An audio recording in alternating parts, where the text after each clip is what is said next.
മുട്ട പുരട്ടിയത്, മത്തി വറുത്തത്, സാമ്പാർ, ബീട്രൂട്ട് തോരൻ, ഇഞ്ചി അച്ചാർ.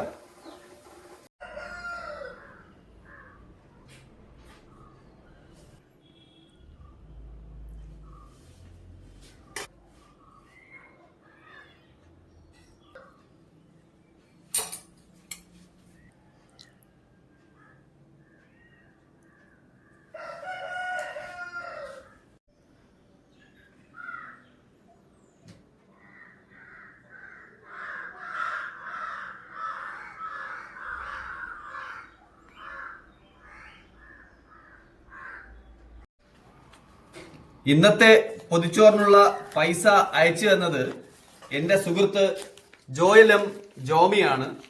അദ്ദേഹത്തിനും കുടുംബത്തിനും എൻ്റെ കുടുംബത്തിന്റെയും എല്ലാ സുഹൃത്തുക്കളുടെയും നന്ദി അറിയിക്കുന്നു.